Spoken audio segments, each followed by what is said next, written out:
আজকের ভিডিওটি অন্যরকম হবে বিকজ এটা হচ্ছে একটি ডকুমেন্টারি ভিডিও। ভিডিওর শিরোনাম হচ্ছে কিভাবে তেল আমরা পাই, তেল কোথা থেকে আসে, কিভাবে তেল উত্তোলন করে এবং ক্রুড অয়েল কি।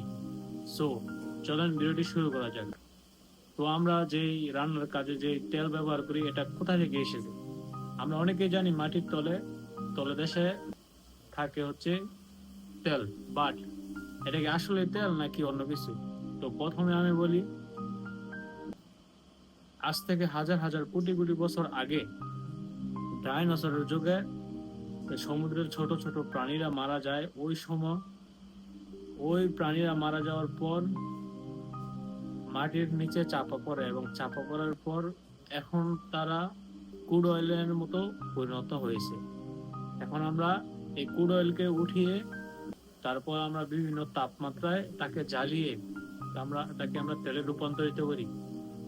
আর এই ক্রুড অয়েলকে বিভিন্ন তাপমাত্রায় জ্বালালে আমরা অনেক কিছু পাই, যেমন গ্যাস, কেরোসিন এবং অনেক কিছু আমরা এই তেল থেকে পাই। এবং প্লাস্টিকের আসবাবপত্র আমরা পেয়ে থাকি, যেমন প্লাস্টিকের চেয়ার, প্লাস্টিকের মগ এবং ইত্যাদি প্লাস্টিকের যাবতীয় আছে এই ক্রুড অয়েল থেকে আমরা পাই।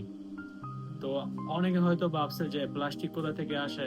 তো আজকে এটাও ক্লিয়ার হয়ে গেলেন, প্লাস্টিক এবং তেল এই দুটোই প্রাচীনকালের মৃত প্রাণী থেকে আমরা পেয়ে থাকি।